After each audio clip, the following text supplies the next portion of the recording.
kita pada malam Natal ini adalah dari Injil Yohanes pasal 1 ayat 4 sampai dengan 9 yang menyatakan, dalam Dia ada hidup, dan hidup itu adalah terang manusia.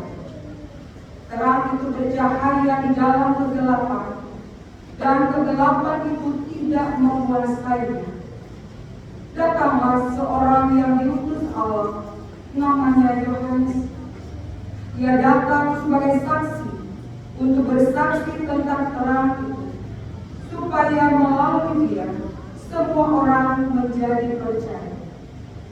Ia bukan terang itu, tetapi Dia harus bersaksi tentang terang itu, terang yang sesungguhnya, yang menerangi setiap orang sedang datang ke dalam dunia.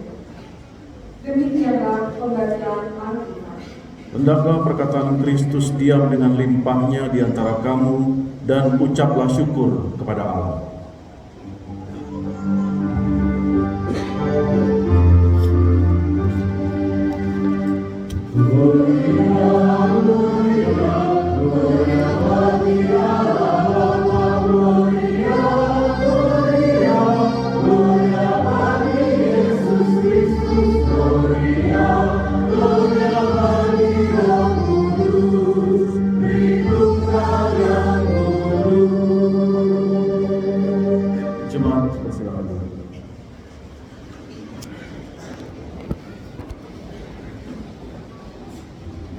Selamat malam, Shalom. Sekali lagi Shalom. Bapak Saudara, sebelum kita memulai perenungan kita malam hari ini, saya minta Bapak Ibu boleh bersalam-salaman di depan dan samping kiri Bapak Ibu. Ucapkan Tuhan Yesus memberkati.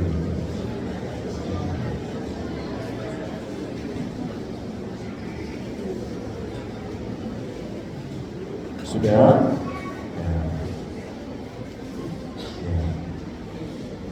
Sudah selesai ibadah kita, Bapak Ibu, mari kita pulang. Bersama-sama. Baik Bapak Saudara, dikasih oleh Tuhan Yesus Kristus, malam ini kita berada dalam situasi dan suasana yang berbeda dari bulan-bulan sebelumnya. Bapak Saudara, ada hiasan-hiasan Natal, lampu-lampu, Sinterklas, baju baru, kue-kue, pohon Natal, Bapak Saudara ya, lilin, lampu yang berkelap-kelip. Tapi ternyata, Saudara, di balik itu semua ada juga malam di mana kita tidak seindah apa yang kita lihat. Kalau kita melihat di bulan Desember saja, ada orang yang sudah berubah, hatinya jadi lebih lembut. Tapi begitu Januari berubah lagi. Hanya Desember baik. Ada orang macam itu. Tapi ternyata Bapak Saudara, Natal itu bukan hanya sekedar suasana saja. Kata anak muda sekarang, vibes-nya itu beda. Nah, itu bukan masalah persoalan dan suasana Bapak Saudara. Tapi Natal itu adalah bicara tentang terang yang datang, dan bagaimana terang itu bisa mengubah pribadi lepas pribadi. Bapak Saudara, kita melihat Yohanes itu menulis Natal dengan cara yang berbeda, Bapak Saudara. Kalau kita perhatikan Injil yang lain, Matius, Markus, dan Lukas, ternyata mereka cara berbicaranya beda. Bapak Ibu kalau lihat kitab Injil yang lain, itu bicara tentang palungan, gembala, malaikat, orang Majus. Yohanes tidak. Yohanes langsung bicara, dia to the point gitu. Dan apa yang disampaikan Yohanes pada malam hari ini itu bicara tentang inti yang paling dalam bagi perkembangan dan pertumbuhan iman Kristen. Dia bicara tentang bagaimana Yesus bukan sekedar bayi yang lahir. Selama ini anak-anak Tuhan kalau bicara Natal, oh ada baby yang lahir. Tapi Yohanes malam ini bicara lain. Yesus adalah firman Allah yang dari semula ada Dan ketika dia datang, dia bawa hidup dan dia bawa terang. Jadi Bapak Saudara, Natal itu bukan sekedar perayaan kelahiran, tetapi kedatangan terang Allah ke dalam dunia manusia yang gelap. Kita tahu Bapak Saudara bahwa dunia ini memang gelap, dan ternyata bukan hanya dunia. Ada banyak anak-anak Tuhan akhir-akhir ini, mungkin juga sampai pada malam hari ini, berada dalam kegelapan. Dan itu nyata, Bapak Ibu. Kita lihat kegelapan seperti apa yang dialami. Ada dosa yang disembunyikan. Ada kepahitan yang dipelihara. Ada kebencian-kebencian yang dibiarkan. Ada ketidakjujuran yang dianggap biasa-biasa saja. Ada kekerasan yang terjadi di dalam rumah tangga. Ada kecemasan dan ketakutan yang tidak pernah selesai. Manusia hidup dalam kegelapan. Ada luka-luka batin yang tidak pernah dibicarakan. Dan ada rasa lelah yang membuat setiap pribadi-pribadi merasa lebih dini. Atau dengan kata lain begini Bapak Saudara, di luar itu kita terlihat baik-baik saja, tetapi di dalam tidak ada yang tahu. Nah, karena itu Bapak Saudara, tema kita pada malam hari ini hidup dalam terang. Bukan hanya sekedar melihat terang, bukan hanya menikmati terang Natal, tetapi hidup di dalam terang Kristus. Terang yang bagaimana bisa mengubah cara berpikir setiap anak-anak Tuhan, cara kita bicara, cara kita memperlakukan setiap anggota keluarga kita. Bagaimana kita hidup dalam terang Kristus, lalu itu bisa merubah cara kita mengambil keputusan, cara kita memandang diri sendiri, lalu akhirnya bagaimana cara kita memandang Tuhan.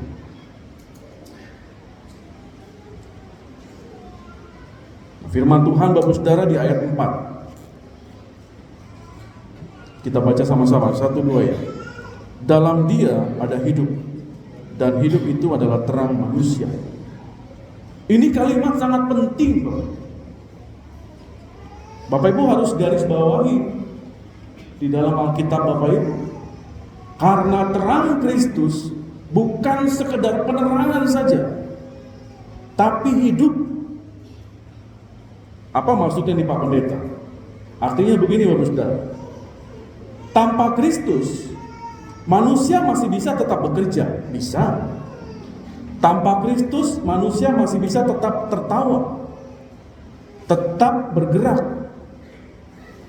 Tapi Bapak Ibu Saudara, tanpa Kristus anak-anak Tuhan mengalami yang namanya kekosongan. Tidak ada damai sejahtera di dalam kehidupannya. Tidak pernah ada tujuan hidup yang benar yang ingin dia capai. Tidak ada arah yang jelas karena tidak ada Kristus di dalam. Maka kata orang, banyak orang yang terlihat hidup tetapi sebenarnya dia sedang mati pelan-pelan. Mati oleh rasa bersalah, mati oleh kepahitan, mati oleh dosa yang terus berulang-ulang, mati oleh kelelahan, mati oleh ketakutan, sehingga tidak ada kedamaian apapun di dalam kehidupan.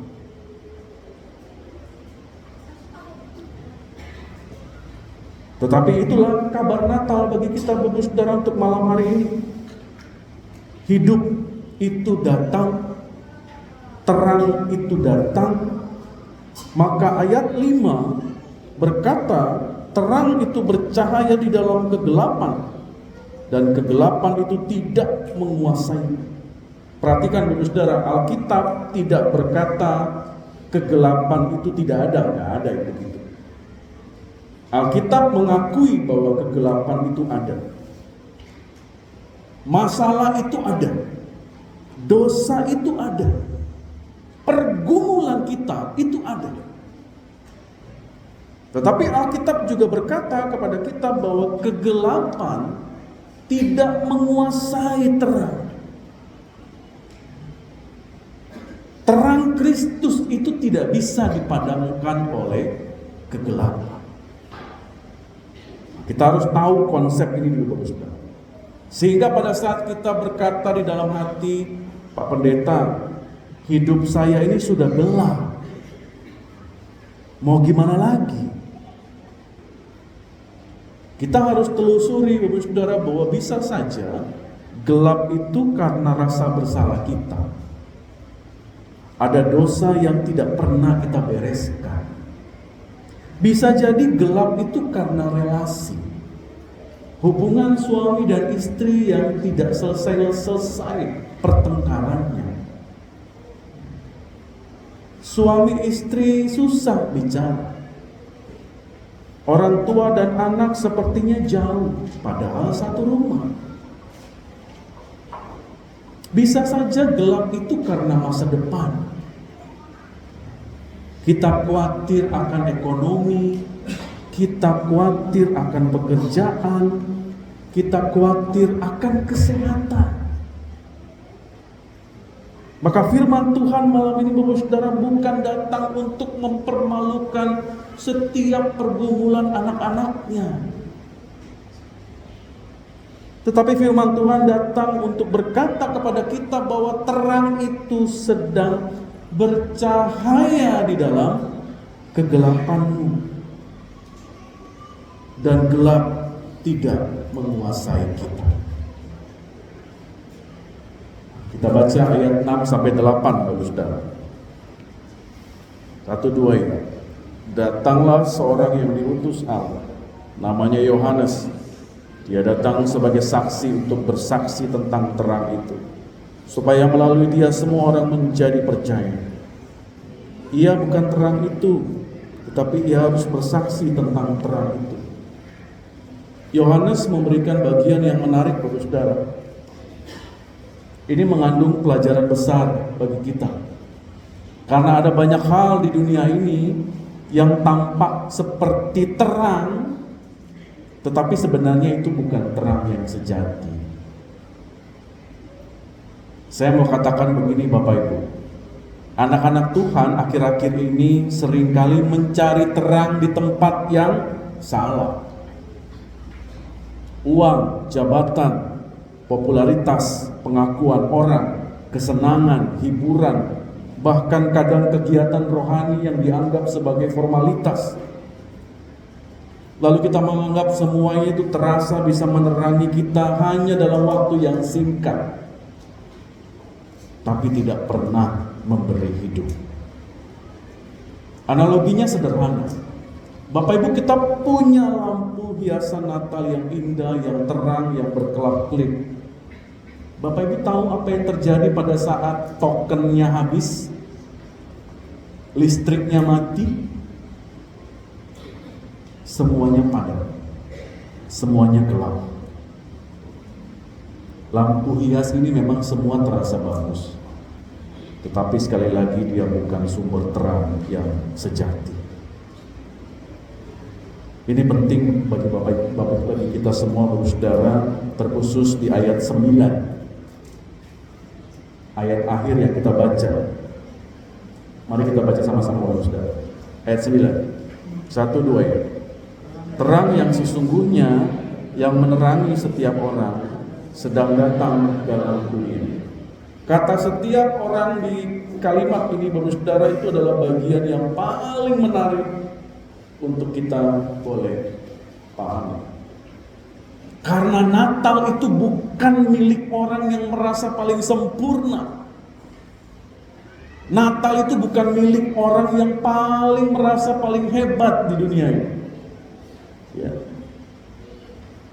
Tetapi Natal itu adalah kabar untuk semua, termasuk orang-orang yang lelah, yang sedang gagal, yang sedang jatuh, yang sedang terluka, yang sedang merasa berduka, yang merasa tidak layak, yang merasa dirinya terlalu gelap.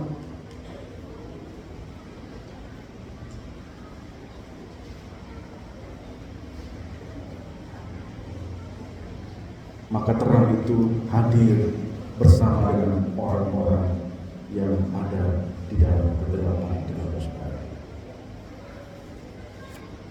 Maka malam ini Bapak Saudara, saya mau mengajak kita untuk mengambil hal-hal yang sederhana saja.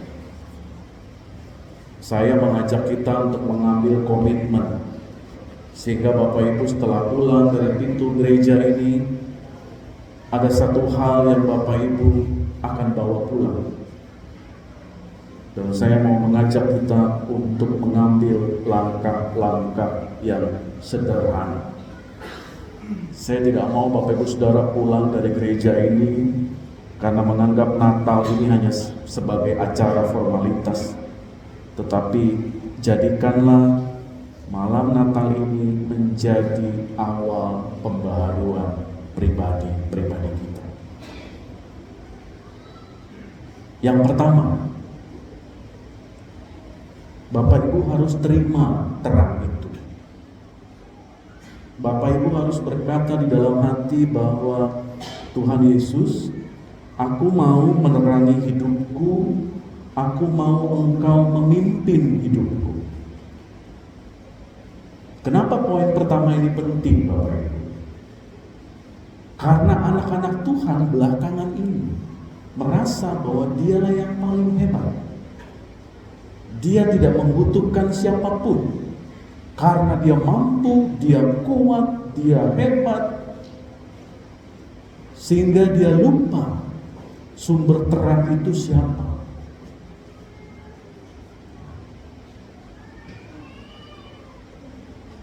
Yang kedua, saudara, tinggalkan kegelapan. Saya mau meminta Bapak Ibu Saudara pilih satu hal yang paling memadamkan terang Bapak Ibu. Tidak usah banyak-banyak, sikok baik, satu aja.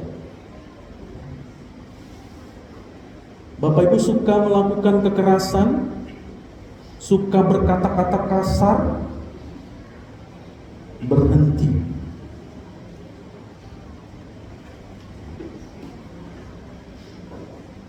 Pilih satu, lalu berhenti dan bertobat. Ada beberapa hal yang lain yang Bapak Ibu rasa itu bisa merubah Bapak Ibu dan masuk menjadi bagian dari kegelapan. Tinggalkan. Ini yang kedua. Yang ketiga, Bapak Ibu harus merawat terang itu. Mulailah dari kebiasaan kecil. Gimana caranya merawat terang? Bapak Ibu punya 5-10 menit dalam satu hari untuk masuk di dalam mesbah doa. 5-10 aja. Bapak Ibu baca 2-3 ayat firman. Bapak Ibu berdoa, bersyukur. Tidak usah lama-lama, tidak usah banyak-banyak. Yang penting rutin. Kurangi main TikTok. Alihkan 5-10 menit ini untuk menyembah Tuhan.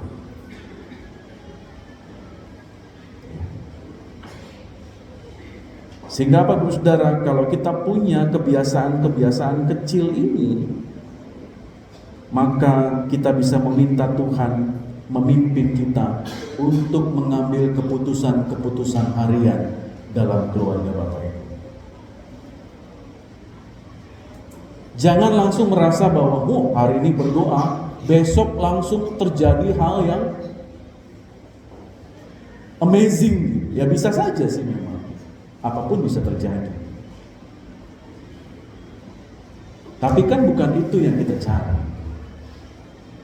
Tapi kita mau membangun hubungan kita dengan Tuhan. Yang terakhir, Bapak Saudara, yang keempat, jadilah saksi.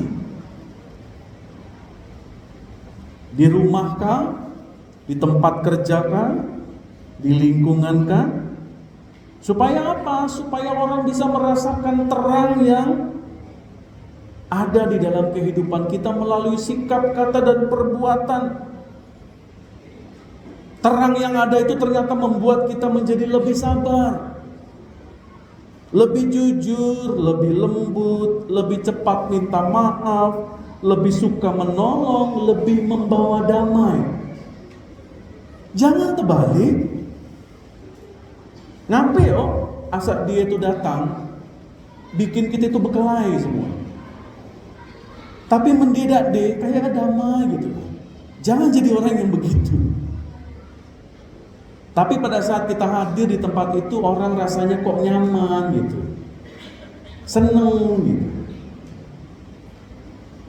Orang bisa merasakan, oh ternyata ini ya terang Kristus di dalam anak-anak Tuhan tuh seperti ini.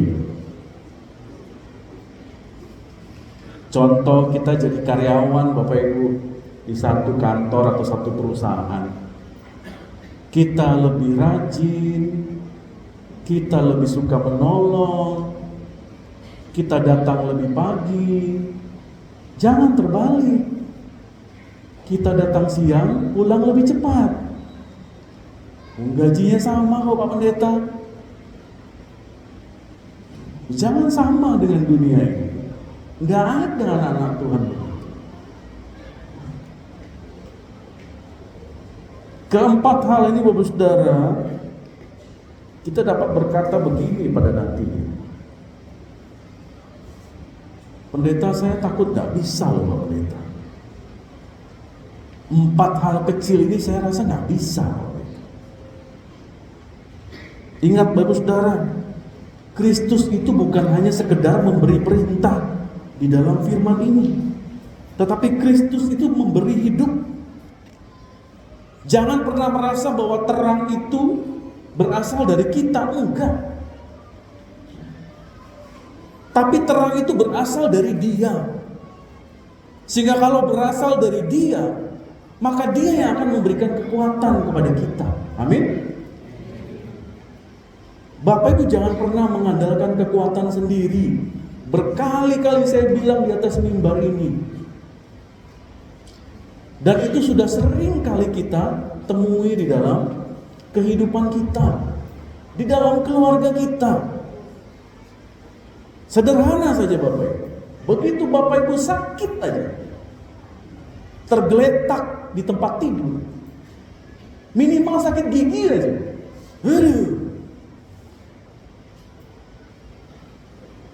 demam tinggi, sakit gigi, ada bisul pula, gawe lah. Itu komplikasi yang sangat hebat itu.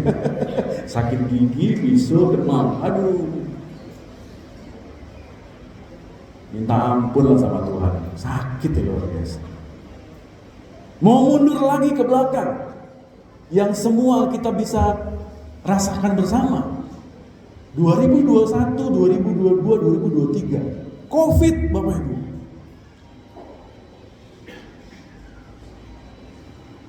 Pak Prabowo telepon tuh. COVID itu Bapak Saudara membuat semua kita berada dalam satu kondisi di mana kita menjadi anak-anak yang rapuh. Manusia-manusia yang rapuh.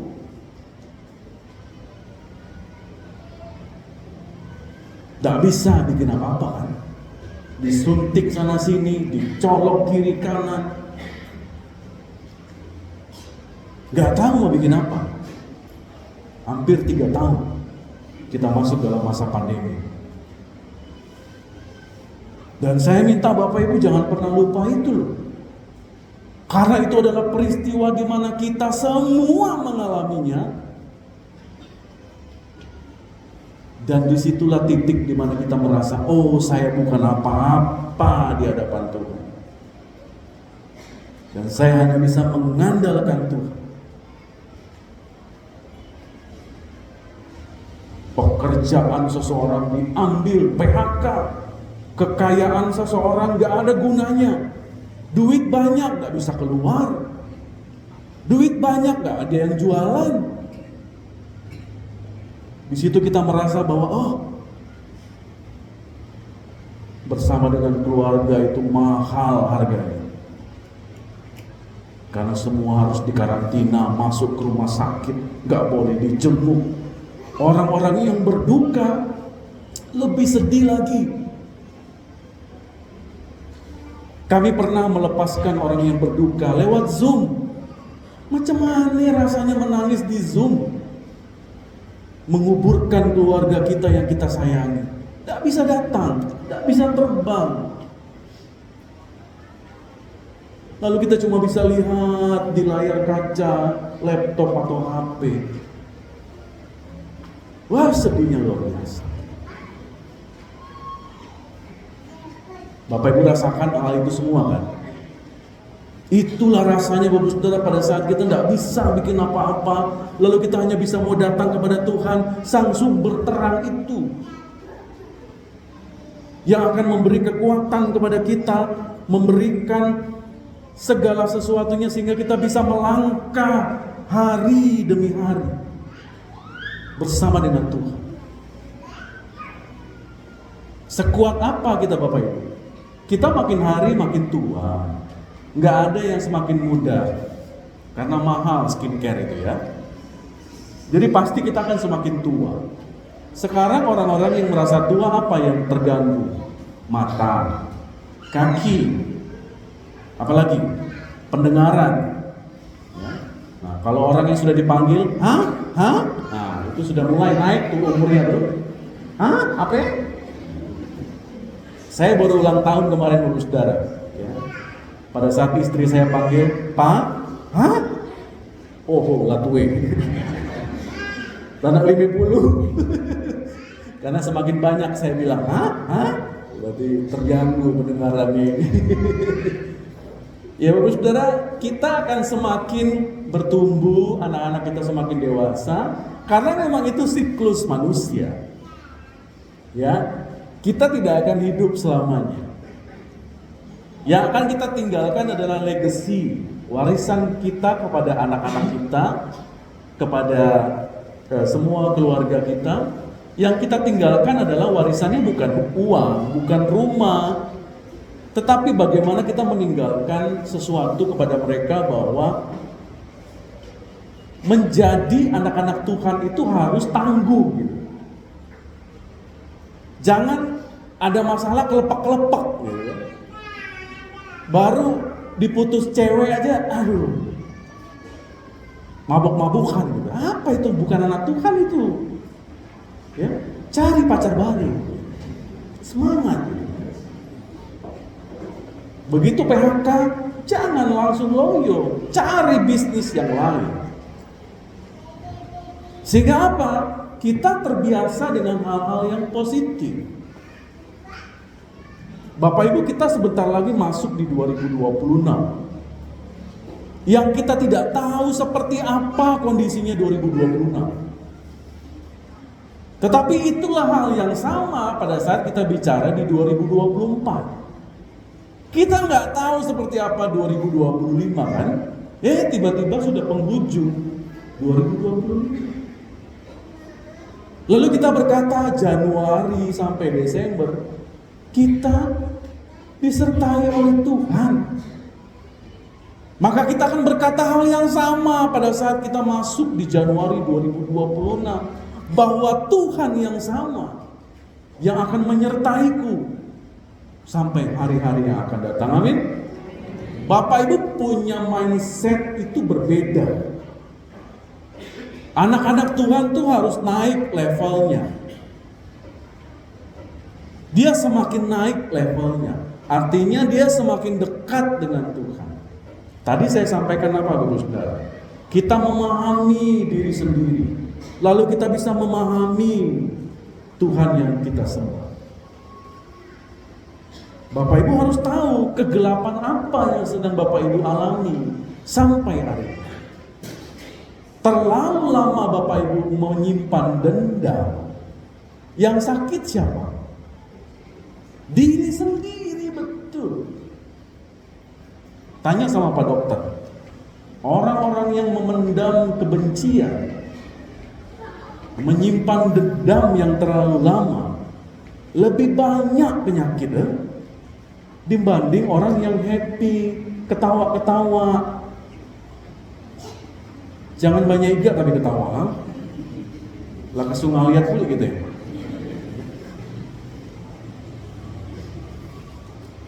Orang-orang yang menyimpan dendam terlalu banyak, itu seperti sedang membawa ransel naik gunung yang besar, Bapak.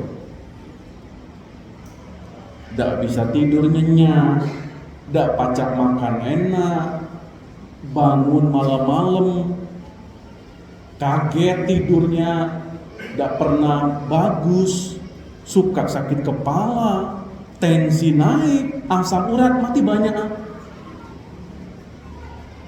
Kita sendiri yang buat. Tapi firman Tuhan katakan Bapak Ibu Saudara, hari ini ada 4 cara kita untuk melangkah secara sederhana. Yang pertama, terima terang itu, tinggalkan kegelapan, rawatlah terang, jadilah saksi. Maka pada saat ini, pada kita merayakan Natal, panggilan Tuhan bukan hanya sekedar merayakan terang, tetapi hiduplah dalam terang. Karena ketika kita hidup dalam terang, hidup Bapak Ibu Saudara lebih bermakna bagi orang lain. Amin. Bagi suami, bagi istri, bagi anak-anak, anak-anak bisa bermakna kepada orang tua. Pak Pendeta, kami sibuk dengan teknologi, dengan gadget. Tidak ada satupun ayat Alkitab itu melarang kita menggunakan teknologi, nggak ada. Tapi kita diminta untuk membatasi. Pada saat kita beribadah, stop lihat HP. Fokuslah kepada Tuhan. Tadi kan baca ayat Alkitab, kan nggak usah buka Tokopedia atau bayar paylater. Fokus dulu dengerin khotbah. Pada saat kita makan di meja makan di rumah ataupun di restoran, stop pegang HP. Makanlah, ngobrol. Seperti zaman dulu kita yang tidak pernah pegang handphone. Ketawa-ketawa di meja makan, makan sama-sama. Di rumah, ambillah waktu untuk berdoa bersama. Kurangi gadgetnya. Bersukacitalah bersama dengan keluarga. Tidak ada yang melarang pakai gadget. Tapi pada saat Bapak Ibu harus fokus kepada Tuhan, fokus kepada keluarga, taruh HP. Kalau perlu buang, jual. Jangan, baru beli soalnya, belum lunas. Sehingga kita mengajak Bapak Saudara dan kita sampai pada satu kesempatan dan kita boleh berkata, Tuhan, aku mau hidup dalam terang-Mu, maka jadikanlah malam Natal ini bukan hanya sekedar perayaan tahunan Bapak Saudara, tetapi biarlah ini menjadi titik awal pembaharuan kita semua. Amin. Tuhan Yesus memberkati kita semua. kita masuk dalam saat teduh.